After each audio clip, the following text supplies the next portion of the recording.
The reason why I decided to make a presentation or a workshop on this topic is because it took me a while and quite a few of the solo travel experiences until I realized that there was something missing.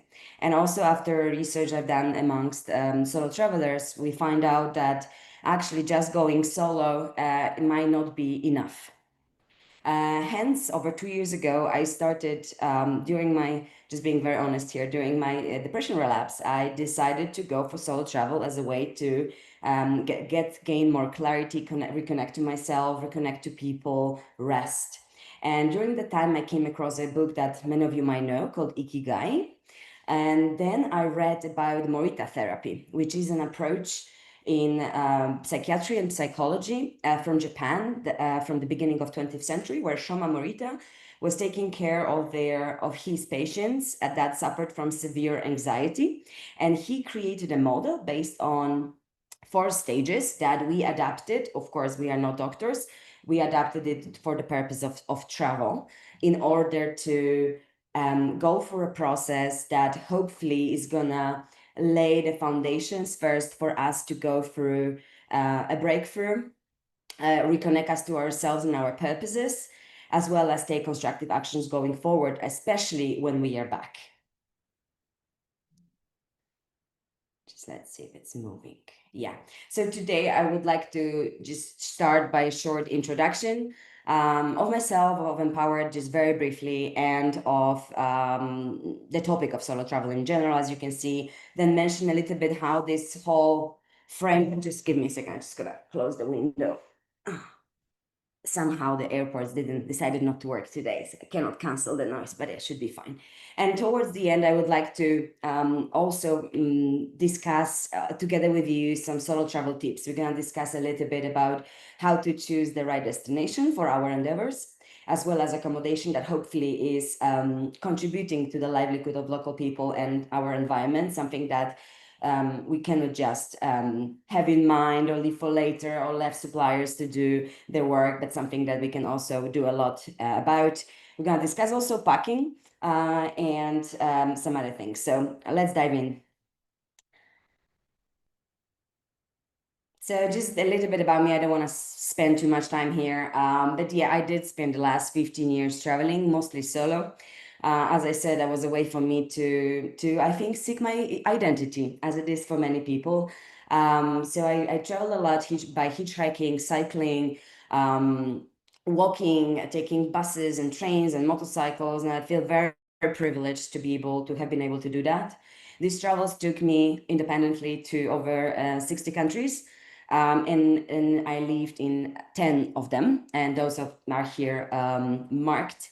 But as I said, until a certain point in time, I might have been traveling for extended period of time and quite extensively. However, I was still coming back to the old patterns, no matter how amazing the travel or hype were toward the end of a journey. I was always coming back to either depression or huge confusion and burning myself out once again. So just wanted to kind of say or make sure that I mentioned that we believe traveling solo is not enough, and some structure might be needed here. And instead of telling you about me, I decided to quote this quote from the Wanderlust magazine, where I was answering to Holly Tupen from the Long Run about my transformative experience in 2022. And please let me read it aloud to you. My companion and I were driving a motorcycle through remote Bolivian mountains. A storm was brewing and night falling. We had no choice but to look for somewhere to camp. There was not much around but this small ruined house, which we thought was abandoned. While we were putting our tent up, someone appeared. We had been particularly fearful about being vulnerable women in the middle of nowhere throughout the trip. We feared the worst as the man approached. However, as he came closer, we realized that he was bringing us a basket full of mandarins. He hardly spoke Spanish, but hospitality doesn't need a language. He spoke Quechua. After a quiet night, the man insisted we meet his mother, who was bedbound and very elderly. On seeing us, her face lit up and she offered us potatoes and bread. This is exactly why I keep traveling the world, to see what that the only fear that we only fear the things we don't know, and that life lessons are everywhere. Traveling can transform our approach to people and life and connect us to them in the deepest of ways. Let's allow ourselves to be vulnerable, to go with an open mind and heart so that we can connect, engage, and eventually transform. This moment was particularly important to me, as I did have that fear and unconscious bias towards an indigenous person being slightly tipsy. I assumed that they must have been dangerous, and it was just the complete opposite. This very humble household offered us everything they had, and believe me, they had almost nothing. As I mentioned, just very shortly, I want to focus on solo travel today, but you might know that we developed this framework for solo travel and sabbaticals that's based on Japanese psychology that we've been studying for the last 2 years, and we are about to get the proper certification in with the To-Do Institute environment. And this is one of the big surprises we received at the beginning of January when the Euronews decided to talk about us, which was a really big gift from the universe for us at such an early stages of our work. And as you know, I mentioned a special guest. So welcome, special guests. It's you. It's all of you.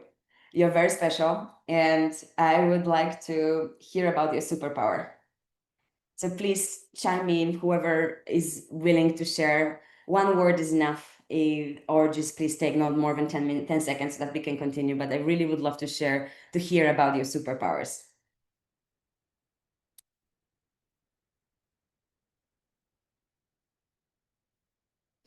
Anybody? Sure, I can go.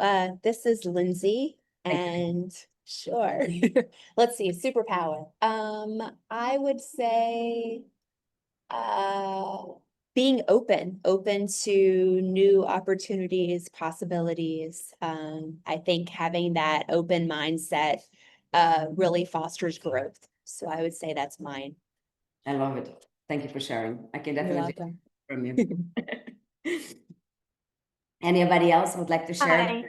Hi, it's Claudia. So I just I think really a lot of our superpowers that get to travel solo is talking to strangers and meeting people because you're alone versus your husband, boyfriend, or your girlfriends, that you actually are way more open to chatting if you're not shy and meeting the most amazing people with the most amazing, all of a sudden there's an experience happening that you would never have had you not been solo traveling. I'm with you. I love that, Claudia, and I know you've been traveling a lot solo. I've been following you on social media, so thank you. Thank Yeah. you for mentioning that. I'm definitely with you on that and many other things. Thank you for sharing. If anybody else would like to share, I would really invite you to do so. I would really love to hear your superpower. That's the way I wanted to invite you to introduce yourself. Good morning, everybody. Well, for you, I don't think it's morning, but for me it is. That's why you see me drinking my coffee. But I'm Candace Strauss. I'm in Montana, and I think my superpower is resilience. The ability when knocked down to get back up repeatedly and having learned from the experience as opposed to being beaten down by that experience, and have had some of those transpire while living abroad. And so, yeah, and I think we have a decision and a choice every day on how we live our lives. And you can either let the world continue to beat you down, or you can stand back up and shine a bright light. So, Love yeah, it. nice to meet Thank you. everybody this morning. Thank you. Good morning once again. Thank you for calling. Also, morning here. Absolutely. I love what you just shared. And also there's so many terms in Japanese psychology that relate to what you just said, resilience. But something that came to mind to me right now is something that I am pretty confident you've heard of, all of you. It's called wabi-sabi. These beautiful vases in Japan that are being done with painting the cracks with the gold. And I feel like this is also another great metaphor of like not assuming that we need to be strong necessarily, but resilient, vulnerable, resilient, with the ability to heal. And Japanese psychology doesn't treat wellness as just like hot springs or going to monastery. For them, they are all about the mental wellness skills that we're going to mention a little bit about towards the end of the presentation, because I believe when we talk about solo travel, many people don't even depart because they are afraid of either going alone. We all know that, or they feel guilty that they are leaving everything behind. They leave their work. They're scared. I mean, all these things that we are super aware of. Or they come back and oftentimes they feel that they missed the opportunity as well. So I think the resilience here is super important, and I'm really glad that you mentioned it. Thank you. Would anybody like to share their superpower with us? Sure, I'll go. Thank you. I'd say my superpower is being resourceful, and I think part of being resourceful comes out of being creative. I think the two are kind of really closely allied.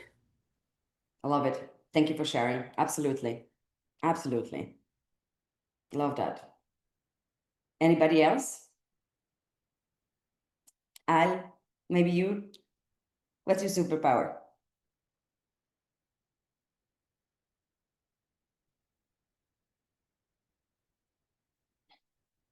You there? If anybody would like to share, please jump in. Otherwise, we will move forward and we will still have some time for conversation later. I would like to share that I believe, even though it's not easy still for me to talk about my strengths, I would say my superpower might be letting people feel heard. I really find a lot of joy in that. I feel like the active listening is such a gift. And I really, I'm honored and happy that that's something that I really enjoy doing. Okay, let's move ahead. Okay, so we are here because we are interested in solo travel in general, and some interesting in data which we encounter when we're preparing for another presentation for the Japanese Tourism National Board is that 43% of travelers overall traveled solo last year. And this number was the percentage was the highest for people between 14 and 44. It was 3/4 of travelers in general in that age group that traveled solo last year, which is quite striking. And 84 out of these 43 travelers overall that traveled solo last year, almost 85% were women. So accordingly, also to recent reports that we've been through, those are the three major reasons why we would travel solo, both women and men and all the other genders. So we travel for freedom and flexibility first. We travel for well-being and escape from whatever we are living currently to gain new perspectives. And we also travel for personal growth and transformation. I know those are not very surprising reasons. But what is quite surprising to me is to see that Skift magazine, already in 2018, was researching people, asking them, those people who are interested in travel to transform, to travel to change their lives, this third reason for why people travel solo.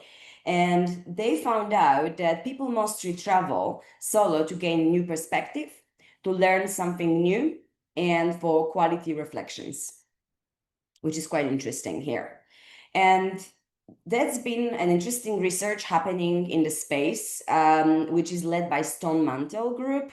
The group brought together companies from across different industries, including Coca-Cola, Disney, etc. And they investigated why a traveler, what are the travelers' needs and desires for the trip solo and for the trip in general. And this report is from last year. So the travelers, more than anything, over 25% of travelers wanted to become more knowledgeable. They wanted to become more confident and more productive as well as focused, which is quite surprising to me. They don't necessarily travel to have just fun or meet new people. They want to get knowledge. They want to learn how to be more productive, confident, and focused, which is quite interesting. And here I would like to share with you a quote from Mary from Colorado that didn't work with us, but shared with us at the early stages of our foundational work about her solo travel experience. She was privileged to be able to take 9 months off, and she traveled solo. And this is what she said: without any structure. I took a 9-month solo sabbatical, hoping for transformation and inspiration. Instead, I felt deflated, inadequate, and exhausted. What I imagined as a journey of self-discovery became a stressful blur of constant travel and logistics. And that's the reason also, after talking to so many women, particularly women, however, now we're also starting to work with men. It wasn't really planned, but that's how it is. It's growing. And of course, we're going to welcome everybody, that we created this framework. I also believe that it's more probable to go through a meaningful travel experience with sustainable results if we have more time. Let's say we travel for half a year, a few months, but oftentimes, as we know, we don't have that privilege. We have 3 weeks, 4 weeks of holidays max a year, and we want to really make it count. And oftentimes we just go fully in. We already get exhausted packing and preparing and stressing out about everything. We stress when we are traveling there. We stress how to get to the place. And then we jump in. We want to make it all, tick all the boxes, and we really end up exhausted oftentimes, especially having just these few weeks. So we came up with an idea of designing a framework that's based on Japanese psychology, as I said, as well as regenerative leadership and the hero journey, the transformation design, so that people have higher chances of really going for something meaningful, to work through that time they have on their solo trip on something that's particularly important to them. Sometimes we don't even know what it is. So this program is meant, the stage 2 exactly, which we're gonna go to just in a second, is about also clarifying all these purposes of ours that we have that can guide our constructive action later on and keep us on the track when we are back. So that's more or less was the idea behind the framework. And we started with, give me a second. We started with, it's here. We started with deep rest and introspection. That's from Morita therapy that I mentioned at the beginning from Japan. That's one of the most important parts of the solo travel experience or a healing journey. In our case, we adapted it for the purpose of a solo travel. So we start with 5 to 7 days being completely in isolation. We don't talk to anybody. I mean, not a complete isolation. People are allowed to, our clients can go out, etc., but they are invited to keep silence and being unplugged throughout the whole program. But during this first week, to really be alone, and they are guided through a lot of introspection exercises throughout that first week. They have a lot of body work, dance, etc. It's not a boring time, but it's meant to really reconnect people with their own. And can come closer to who they really are and why they're actually on this planet and what can they do with this beautiful gift called life. Then we move towards the purpose rediscovery. As I said, when we are already rested, our senses are not overwhelmed. We start working on these beautiful purposes. We either discover them or rediscover them, and we use different tools such as Ikigai, for example, that we're gonna see later on some other slides. I know some of you probably know it very well, and some other tools as well. After this week number 2, we move towards constructive action. And this is where we guide our clients to go somewhere they've never been before, and that's completely foreign culturally to them, but safe. In my case, when I was trying the program for the very, very first time, not feeling very well, I went to Armenia, north from Iran, and that was one of the best choices I could have ever made. So this is the time when we encourage our wonderful travelers to connect, to take action, to engage with challenge and discomfort. And we're going to talk a little bit about that. Why is that later on? And finally, one of the most important part of the experience is integration, which happens towards the end of the journey as well as back home. And with the big emphasis on back home, because we just don't want this to be just a one night stand, sorry for the phrase, but we just really want for this to keep going, to have these results, have these new approaches, this resilience to go on when people are back. And I would like to show you here a short video from our client, born in Jordan, who lives in Canada, wonderful Nada, that joined me after a very painful divorce.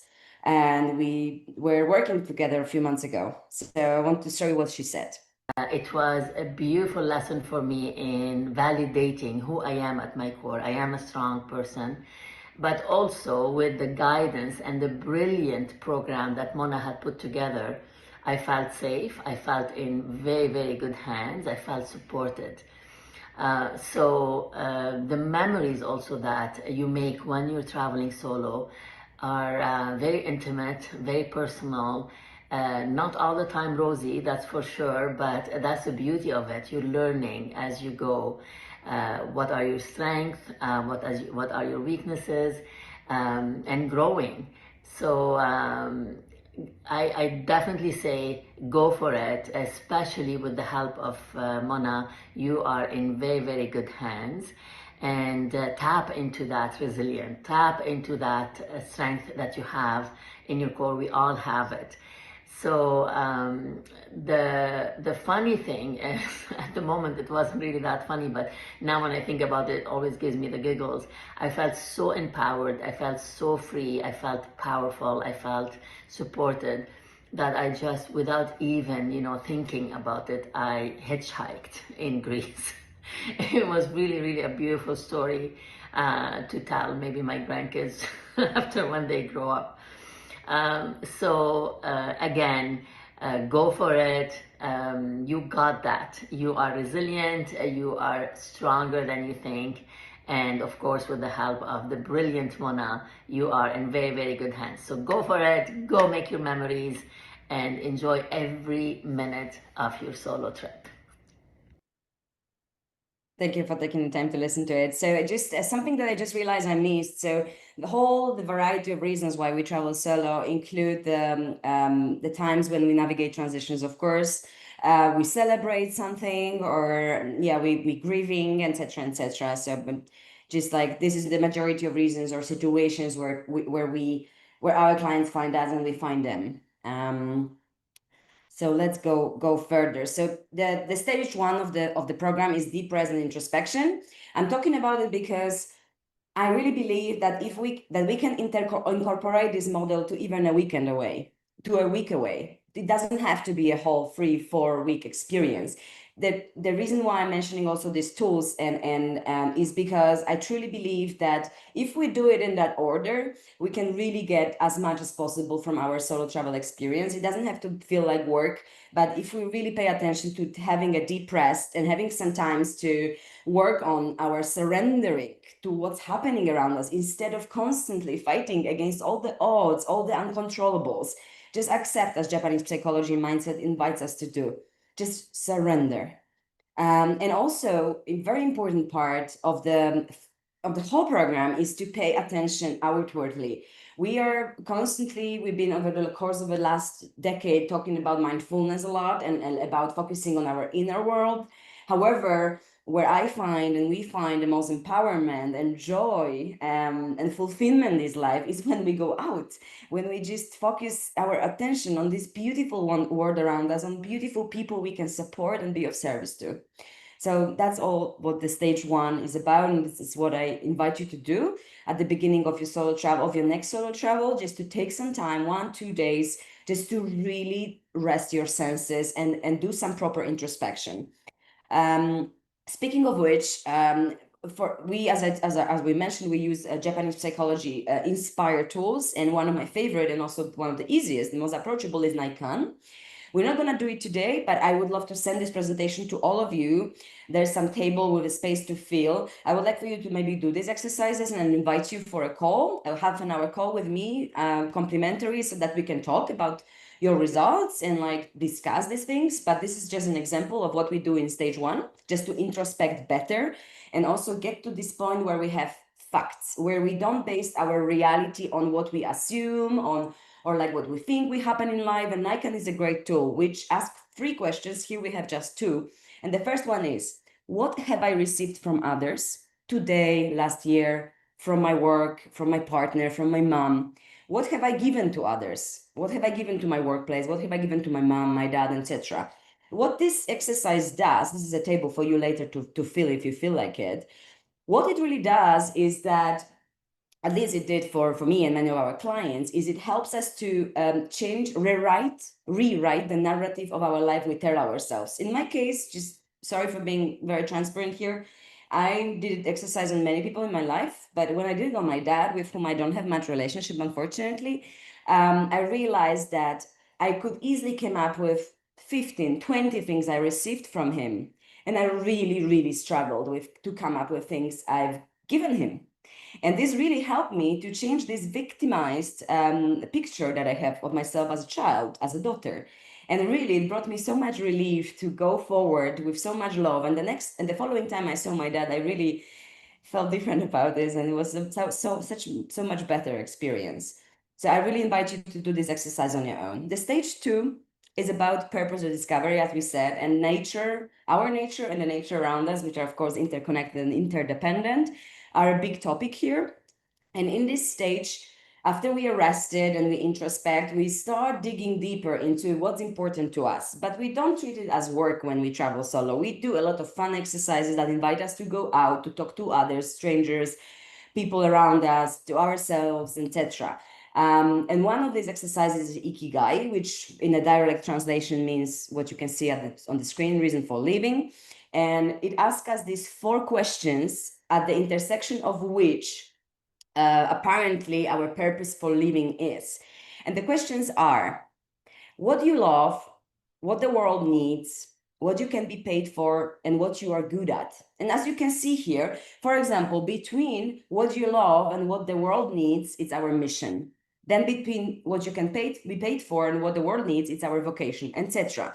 Like when you do this exercise at your leisure, if you, of course, you decide to do it, and I really encourage you to do so, please give as much detailed answers as possible. Please let's avoid using very general or firm. I remember doing it for the first time and I got nowhere with it because I was just saying, oh, I love this and that. And it was too broad.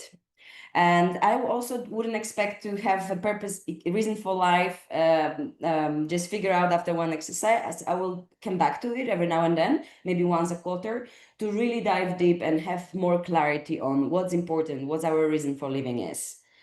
What lies at the intersection of these questions. So as I said, I invite you to, I will send you a link, my calendar link, in case you want to talk about your Naikan and your Ikigai later on.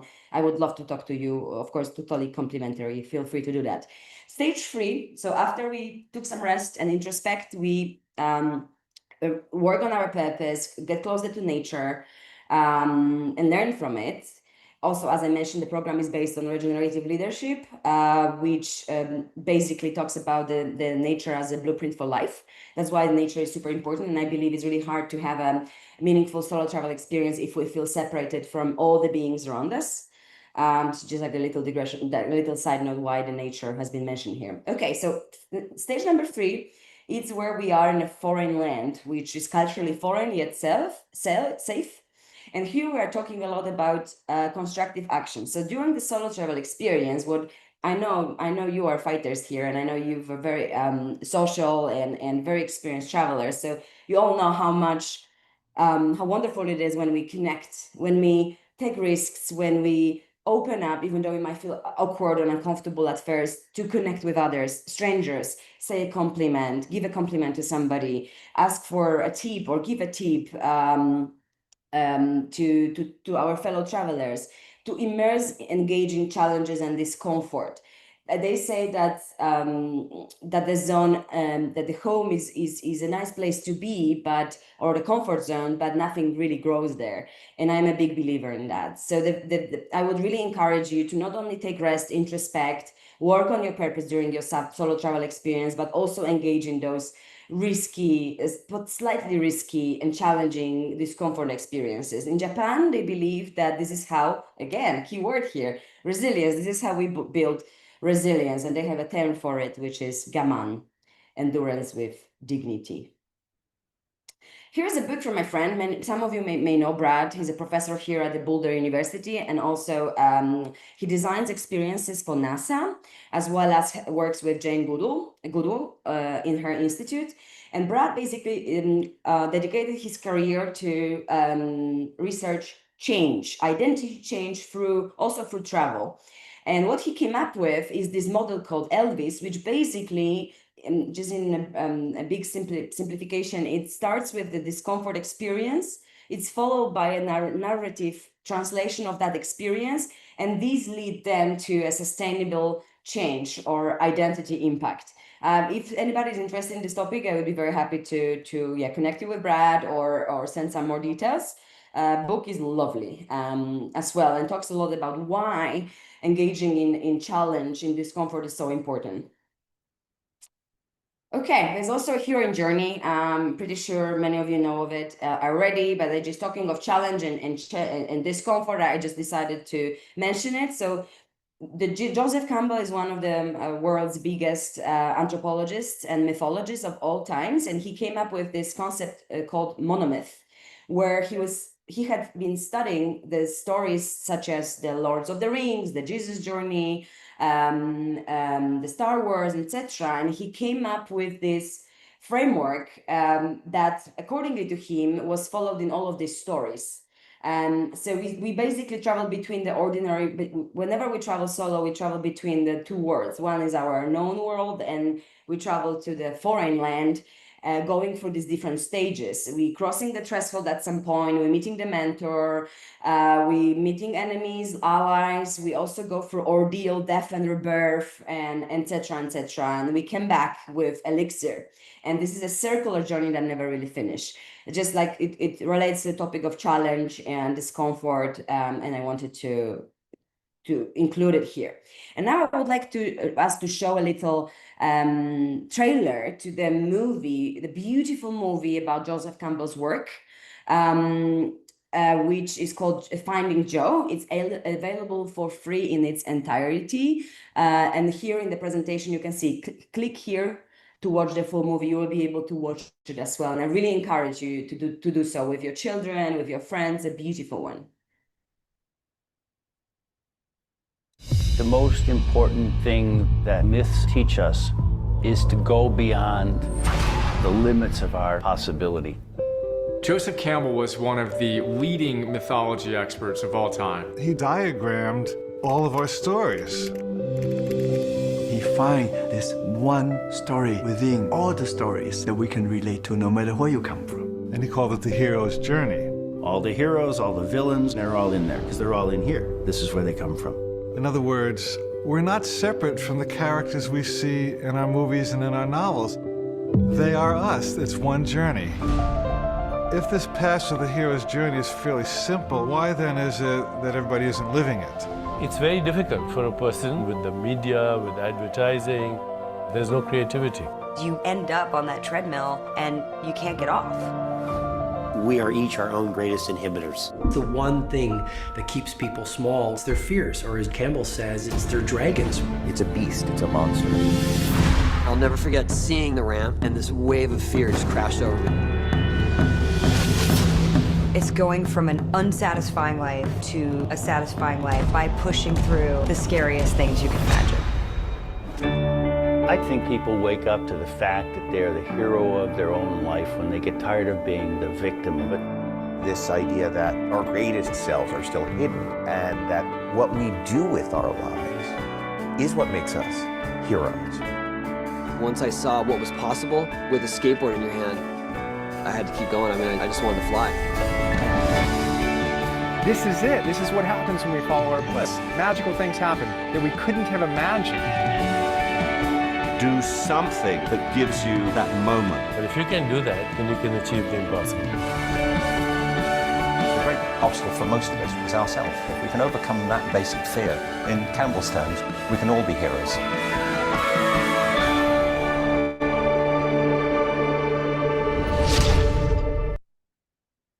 Thank you for taking the time to watch it. For those who haven't watched this documentary yet, I really encourage you. And as I said, the link to the full movie is there included on this slide that we just saw.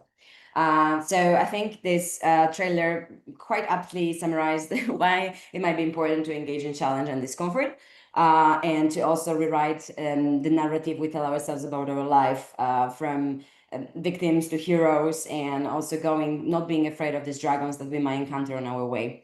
And the most important part, I feel this is where many of the solo travelers, including myself, fail oftentimes, or tend to fail, is the integration phase. That we come back, we are riding this wave of excitement, and we share pictures and stories, and then after a few weeks, it's all gone, and we might be still once be again deflated, depleted quite quickly, because we don't really have these mental wellness skills and maybe clear purpose. Maybe we might feel we missed that opportunity. So this structure is also there for everybody to just make sure that they pay some attention, they give some importance to those things, because it's quite a privilege to have this time off. Not everybody can afford it. You know, people travel for so many reasons.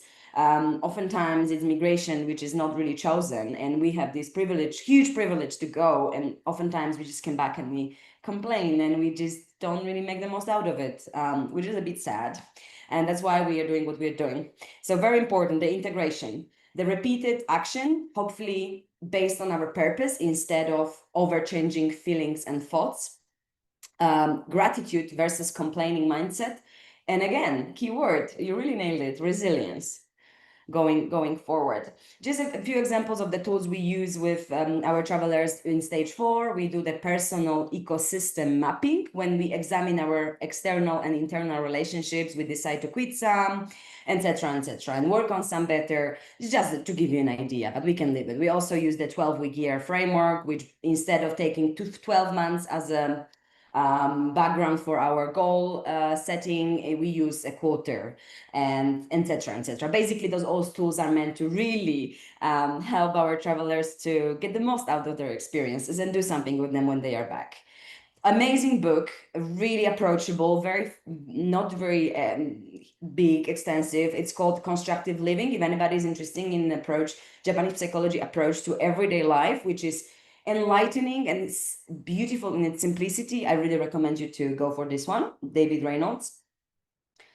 And then just to give you an idea of the things that I believe might be also very helpful when we come back. I try to do it every time I come back from a travel. So just a few ideas. So for example, create a to-go list of places within your country or your hometown, and be a tourist in your home city. Sign up for a walking city tour, even though you might think you know this city very well. Just do these things to really get this fresh perspective of the beautiful place you call home.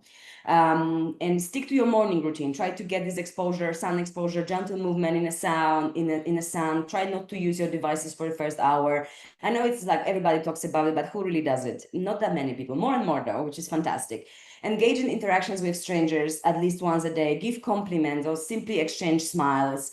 Volunteer once a quarter. Be of service. We all know how much joy it brings to us to be of service. It's a big part of Japanese psychology. It's called omotenashi, the spirit of selfless hospitality. So we really incorporate that to our programs as well. And we also encourage our clients, or I personally do as solo traveler, try to do something new, sign up for new courses when I'm back, just to really keep this aliveness from a solo travel alive, going from my life. And then solo travel tips. In the event description, we mentioned that we're going to talk a little bit about it, about the destinations, about packing and all these things. So let's go for it. Speaking of destinations, so again, this is not, I'm not rediscovering, we are not rediscovering America here. However, we do really encourage people to travel in the shoulder and off season for the variety of reasons, especially for me, especially not just the prices, but the likelihood of having a very meaningful interactions with locals that have time and have patience to do so. And also less crowds, of course. Go off the beaten path, go somewhere you've never been before, hopefully immersed in a culture you are unfamiliar with, or with plenty of nature around you, which really facilitate all these processes that we talk about. I also try to encourage solo travelers, and myself, I try to use public transportation. I personally don't drive a car. I have a license, but I use my feet and my bicycle wherever I go. In US, where I'm not from, but I moved to, it's slightly difficult, but I still try very hard not to use a car. And so, yeah, we really recommend people to to choose destinations accordingly to the availability of the public transportation. And also, yeah, culturally foreign is safe. So I just didn't want to mention all this information about destinations that you can find everywhere and you know very well about. Just I wanted to put emphasis on those things that I really think matter for the successful solo travel experience. And now I would like to for you to share with us just maybe one word. Where does your soul long to wander next in your next solo travel experience or travel experience? And I would love for you to share, all of you, if possible. Croatia. Nice. Thank you.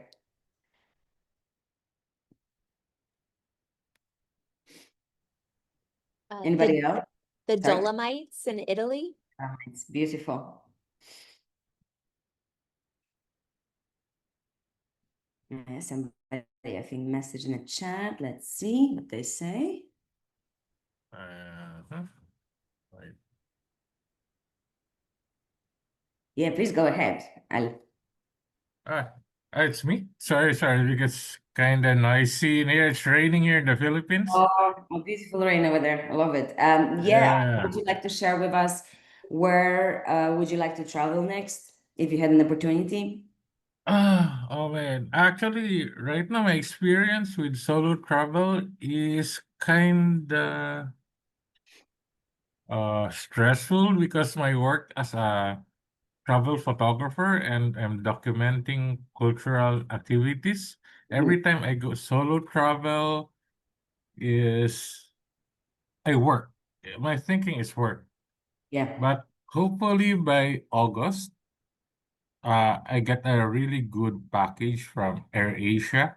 Yeah, every year it's like I just have to pay around 350 US dollars. It's an ASEAN pass. Then I could go anywhere in within ASEAN countries, but I have to tell them don't disturb me when I'm outside. Like right now, I'm in a break because I have another photo shoot next week. So maybe next on August, I'll be really savoring the solo travel again, like I love it. And I where used would you go? to be like in my college days, and But right now, every time I travel solo, it's really work and work and work. Meet the deadline, you know what I mean? Especially if you have editors, you know. What a privilege. What a privilege to be able to meet all these wonderful people and experience all these wonderful places. I love what you do, and I would love to also learn more. I know we were connected for quite a few years right now, but would love to learn more as well.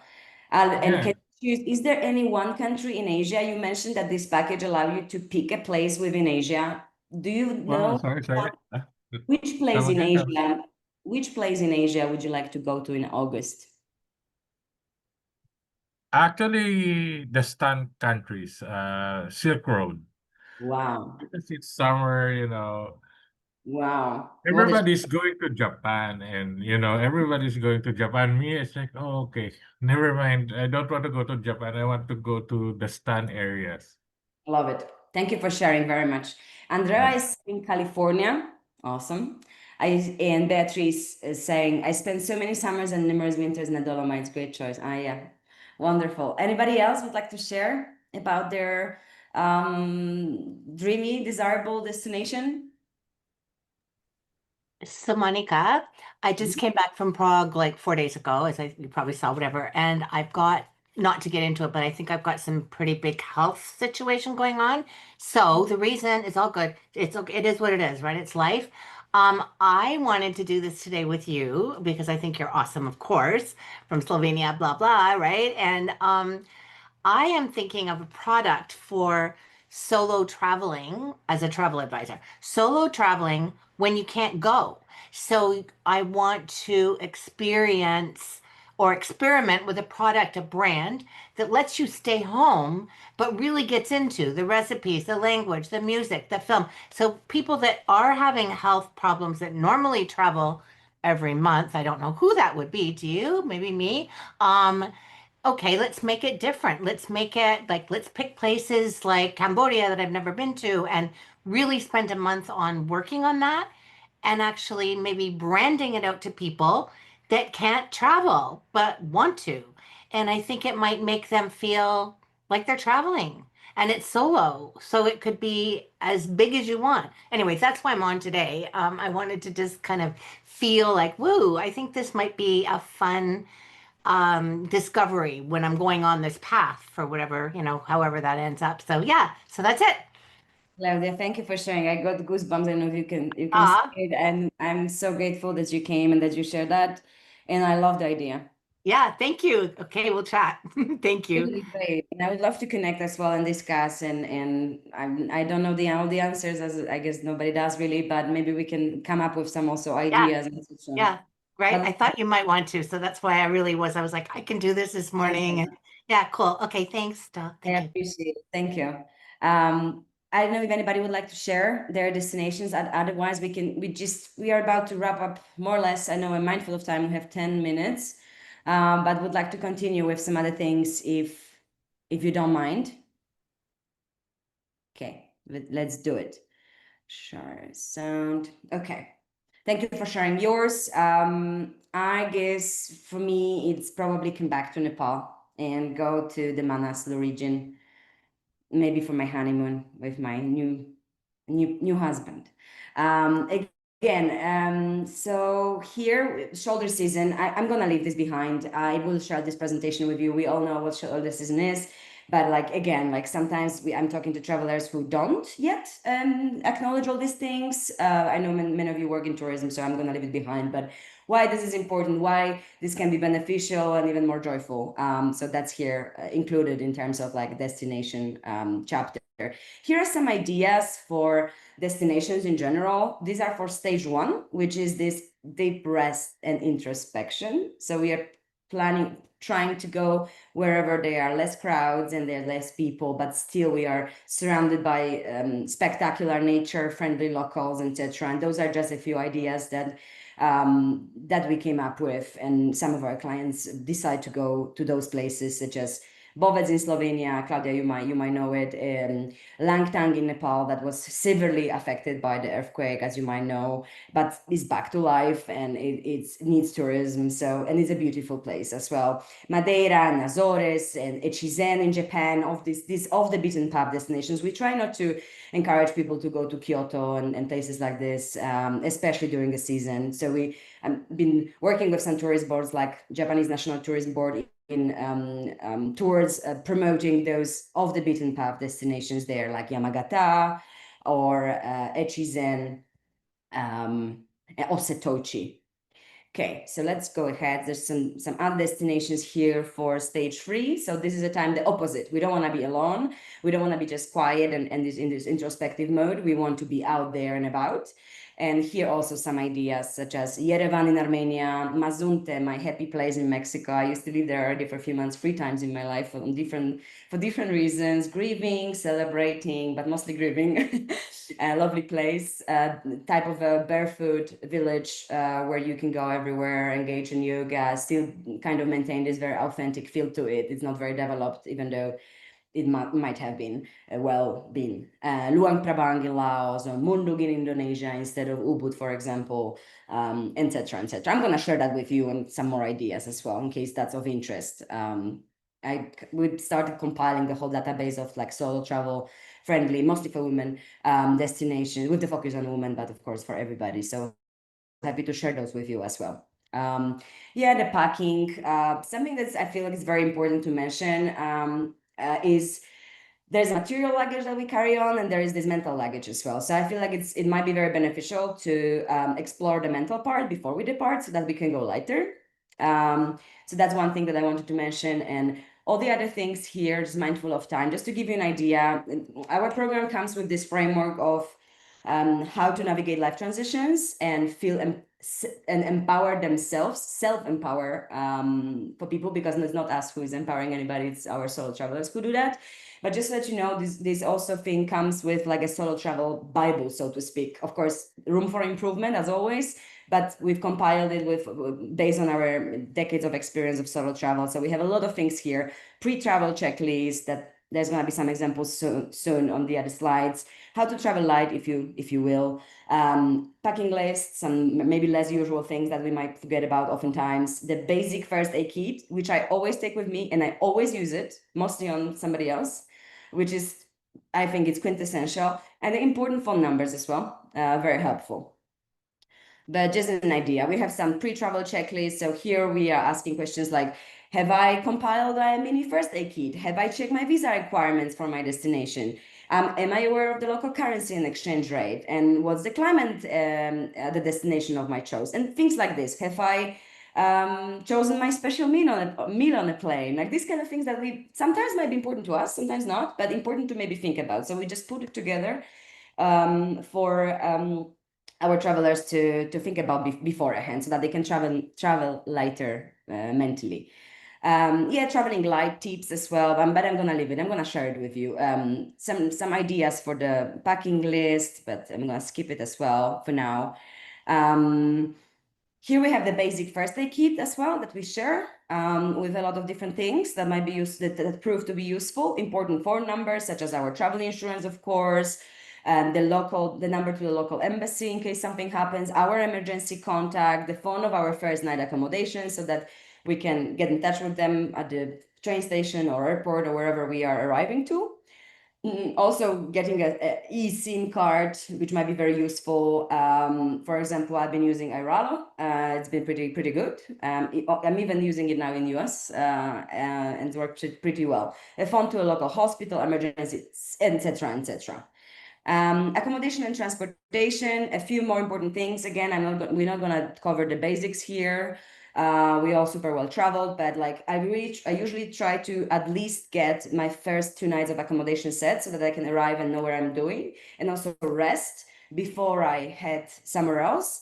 And after these 2 days, mostly I already get a feel of what I need or what I want. And I try to also keep it quite spontaneous, not to overplan. I also do a pretty throughout research in terms when I'm traveling solo, how I'm gonna get to my accommodation. So for example, when I went to Armenia, I find out that there were these shared taxis that were hosted by women. And I basically got a female driver getting me to my hotel, and it was a wonderful first encounter and conversation in Armenia that I'm gonna remember forever. So like but I'm trying to always to make this safe landing as comfortable as possible, just when I'm tired from traveling, so that it's safe and it's convenient. I try not to challenge myself and look for too much discomfort the first 2 days. Okay, and then check for public transportation options, like whether they are city bikes, like Claudia, you might know, for example, in Ljubljana, in the capital of Slovenia, the city bike stations are all over. You have a map of those, and they are like mostly like a mile away or even less, and they cost €3 per year. So for example, like to find out this type of information beforehand so that we can really use public transportation to our advantage. And also very important, like opt for family-owned accommodations with sustainable practices. Oftentimes I get asked like, but how? How do I avoid using Booking or Airbnb, etc.? I'm not saying those are bad, but people sometimes want to make sure that they go to family-owned places that are practicing sustainability. So here we compiled, based on a wonderful article from, I think, the Telegraph and work of Holly Tupin, a friend that works with the Long Run. Here are some alternative research engines for accommodations. I'm also going to share those with you if you know of. Some of these were very new to me. Some of them cover Europe mostly, but there are some that are also international here. And lastly, how can we get the most out of our solo experience? So here it's almost with a summary of like the tips that I feel are very relevant and also are inspired by something that helped us personally make the results of our solo travel last. And those are, so to get the most out of the solo travel experience, we might want to first surrender, accept the things we cannot control, and be present. Ichigo Ichie, it's how they call it in Japan, and about being present, being where you are. The second thing, which I think is very important when we travel solo, is this outward attention, not just to be safe, but also to really immerse in the life around us and stop dwelling on our internal world. Because like my mentor in Japanese psychology says sometimes, when you stop thinking about your depression or about your anxiety, you are not anxious. Maybe anxiety is a better example. Like when we stop being in the past or in the present, we are actually, past and future, and we are actually present. We very rarely are anxious. And it's so easy. That's what we love in Japanese psychology. And we decided to use it as an inspiration for our program because it's so easy. It's so approachable and for free. So outward attention, unplugging, setting an autoresponder, delete apps from your devices, at least for a travel experience. Maybe you want to keep the WhatsApp or something for just to communicate with your loved ones and friends. But I really recommend doing that. I'm sure many of you do that often. Third thing, mindfulness. So not just yoga, not just meditation, Tai Chi, etc., which are absolutely beneficial, but also really going slow. I know a lot of people, myself included, that find joy and fulfillment in doing things fast, in accomplishing, in running through hikes. But like when I really go slow, this is where I really rest and I really find answers to many of my questions and etc. etc. So slow is the new fast. Then let's be grateful. Let's try to get rid of the habit of complaining, especially when we travel solo to these culturally foreign places. It's very easy to complain that things do not work the way we are used to. The pizza is not on the menu, etc. So the gratitude, the readiness to let go of control. Like during the Japanese psychology certification program, one of the exercises we did was completely letting go of control. So for example, there was a meal and we had no right to choose what we will eat. We would have to allow others to choose the food for us, and also the portions, etc. It's a very difficult one, but like this letting go of control and surrendering, it's a beautiful thing to learn, because we tend to over control, which causes us a lot of stress. Again, very simple one, everybody knows about it, but picking up the basics of the local language. It goes, as you know, it goes such an extra mile. It just brings so much more love and kindness and immersion into local life when we just are able to say thank you, hello. I mean, you know it all, but I always do it and I'm always very happy that I do. And also, yeah, less self-focused. So instead of just like thinking about our life and why this happened, what I'm gonna do in the future, just let yourself immerse, talk to people, even if you don't feel like it. Go out with locals, especially if you have an idea.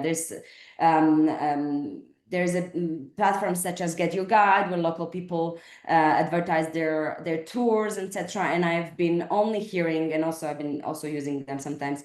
I only had the best experience with those. So less self-focused, be out there, surrender, accept what's happening, pay attention outwardly, be mindful, be slow, be grateful, and pick up this language so that you can communicate with locals. I mean, I think everybody would agree with that.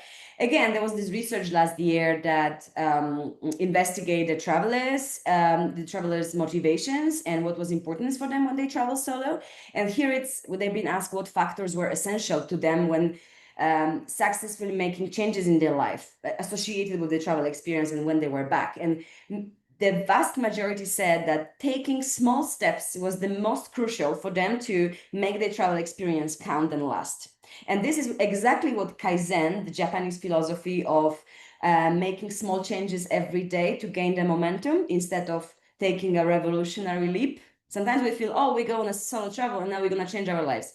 But we forget about these small steps along the way, these 5 minutes every day that build towards the momentum when we already built the habit and we are able to continue. So taking small steps, something that might help us when we are back from solo travel experience, setting goals that work with my life, ikigai, developing new routines and habits, setting goals that matter to me, accepting ups and downs as part of the process. So this was quite surprising to me, because this research was done by an organization that doesn't have really much of the spiritual angle or anything like this. And this is the answers that they reported that were the most important for the travelers in integrating their solo travel experience into their everyday life. So I wanted to share them with you. And yeah, here 8, I basically gave this number to remember to say that I might have taken, I don't know, countless number of solo travel trips, and I did take 8 sabbaticals. And it wasn't until the last one where I realized that it was not working, that I was only taking the sabbaticals because I was constantly burnout and I just was missing some structure. And the structure that we came up with is something that keeps helping me. It's not of course, it's not the end destination. I still use these tools a lot myself, and I need to remind myself of all these purposes, of all this resilience, accepting things we cannot control every day. And I am so grateful because it works. And here a little video about the whole thing, and we're gonna wrap up from Slovenia. Empowerment cannot be packaged or promised. It has to be lived. You've taken a decision to honor your transition, celebrate an important life event, or welcome a fresh start. But do you know how to? Give me a second. I'm sorry. I was trying to take out our photos from the screen because I thought you might have seen them, and I think I ended up closing everything up. I'm sorry. Just give me a second. Now I don't see it. Oh no, where is it? Yeah, it's here.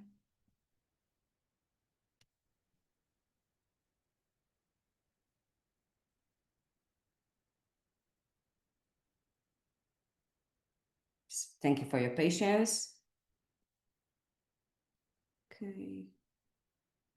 So no, okay. It's also 5 past, so I will understand totally if somebody needs to jump off.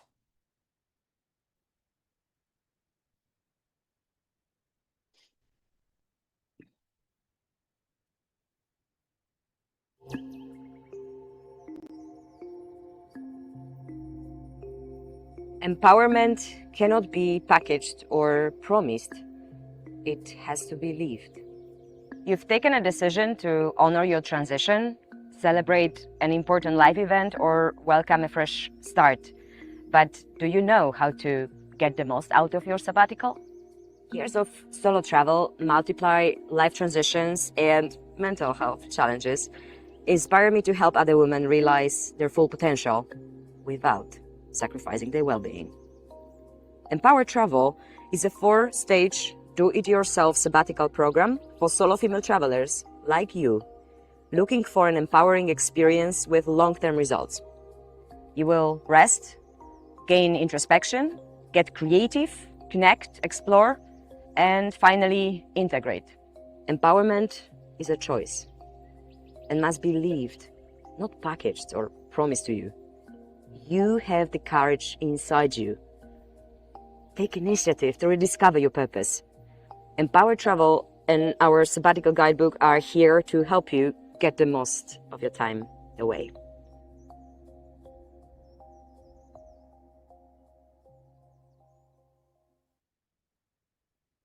Thank you for taking the time. I wanted to basically show you this little brand video as I feel like it summarizes the whole concept of how we may approach a solo travel or a solo sabbatical differently, with all these stages, and especially coming back to the beginning where we talked about one of the reasons for the travelers to go solo is this personal growth and transformation. We are seeking transformation, really hoping for this to happen, but sometimes we don't have appropriate tools and structure to make this change possible, and that's why we do what we do. And I feel very dedicated to this cause, and I love working with travelers like myself and that are looking for answers and through solo travel, and really proud of everybody who have the courage to do it. And I wanted to invite you, as I said, for the complimentary call to talk about the Nikon exercise, the what have I received from others, what have I given to others, and also Ikigai and all the other exercises that are on this slide deck. So feel free to schedule this one. I'm going to send you a link in case anybody is interested. I would love to meet you and talk about these things. We also keep our blog alive with a lot of tools, even more solo travel destinations, celebrating incredible solo traveler explorers and activists, etc. on our blog. So I really recommend you to take a look. Also able to, it's probably hyperlinked here on this presentation. So if you are interested, you can take a look. We're going to have a fantastic virtual workshop on 7th of July with 2 of my friends. One you might know, Raj Givali from Nepal, and then with my friend Lei Monk from Echizen in Japan, who are going to be telling us about all the amazing things a solo traveler can do in their countries. In Nepal and in Japan, we might have my friend Ursula Cordis from Slovenia, but it still needs to be confirmed. So super welcome on this free workshop as well on the 7th of July. And also for anybody, if you know anybody who is about to travel solo or needs some sort of a coaching or support with such an experience, all our solo travel guidebook coaching or the full package which comes with travel logistics plan before the end of June, it comes with an extra session as well. And some people appreciate those and need some time, one-on-one time to go through their ideas, etc. And to wrap up, I would like to share with you one of the most impactful, I feel, quotes that I came across, which is from Yung Pueblo, that you might know of. And it goes, if you are looking for great advice, close your eyes and listen to your intuition.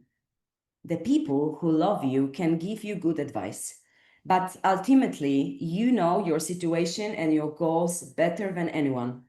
Get comfortable leading yourself.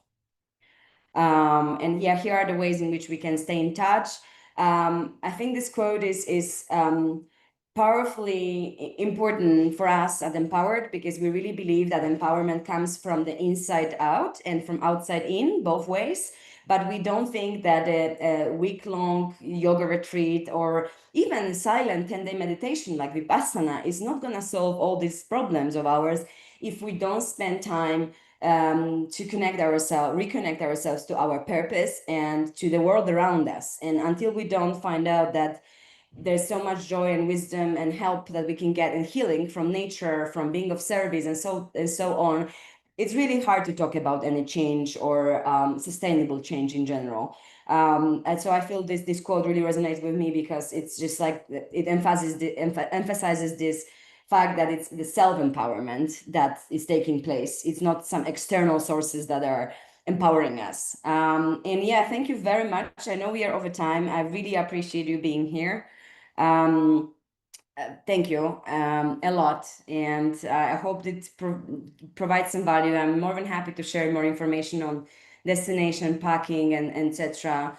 And if you have any questions, please do ask now or later, whatever works for you. But we are here for you, and thank you for spending over 70 minutes of your life with us. I know I'm not taking this for granted, so thank you. Thank you for being Thank you, here. Monica. Thank you, Bobby, for being here. Really appreciate that. How do we connect with you if we want to make arrange a consultation with you? On the slide that I'm going to share with you, there is some QR codes that were on the screen a moment ago, and all the other information. But I'm going to send a very short, I promise, follow-up email just with a deck that we saw today, with all the links to these documentaries, etc., so that if you will, you can just have access to those. Okay. And it also has all the other information. But yeah, in my email, the Monica at empowered.travel, and also our website, empowered.travel. But don't worry, I'm going to follow up with everybody who registered, and I would love to stay in touch. I mean, Bobby, we are in touch anyway through. Okay, sounds good. But yeah, that would be the way. So thank you for being here, Bobby. I know your experience and your knowledge in spiritual development is second to none. So I really appreciate you. All right, well, I'll definitely be in touch for sure. Thank you. Thank you, Candice. Thank you, Al. Thank you, Claudia. Thank you, everybody. If you have any questions, I'm very happy to stay for another few minutes. Reflections well, thank you very much for being here. What is something that you are really looking forward to today? Just one thing, if you want to share. I know I'm making it longer. Possibility. Sorry, go ahead. No, that was just that one word. That's fine. Possibility, love.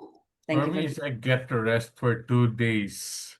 Yeah, the rest. Yeah, you deserve it. It seems like you mentioned that you are having a break now from the photo shoot, so I really hope you make it count, that you get it. So maybe some of the tools or some of the things that were mentioned in the presentation. I know it's not the medicine for it all, but maybe the unplugging or something, unplugging from Yeah, actually, I really need already to unplug from all those solo travel with the job, It's like, yeah, it doesn't have to be a long one. Yeah. Definitely. I'm gonna think of some things, Al, if you want, to share with you as well. I can share with you some resources as well, like this documentary that we have in the presentation, the Finding Joe, it's very good. And also some books like this Constructive Living that was, it's brilliant. It's short, very easy to read, incredible, and so simple as well. actually, I was screenshotting the book Okay, but you don't have earlier. to. I am gonna I'm gonna send this presentation to you. Oh, okay, thank you, Everybody, so don't worry. Thank you for being here. I wish you a great rest. Yeah, it's like Good tomorrow luck. I had another production meeting. Tomorrow? Tomorrow. Oh, well, yeah, right now it's almost midnight here in the Philippines. So yeah, tomorrow. Oh, thank you so much for being here so late. I really appreciate that. And I hope it goes well. But good luck with the meeting. But more importantly, please take rest. Maybe next month or already. But you said that you have a break this weekend, so I hope you can find like 2 hours, 5 hours just to, Yeah, I know. being here. Every morning is like Thank you for being here. 2 hours. See you next Yeah, time. thank you, Monica. It's Thank nice. you. Hi, congratulations, by the way. I really appreciate it. Thank you. Have a good day. Yeah, Night. likewise. Night. Bye.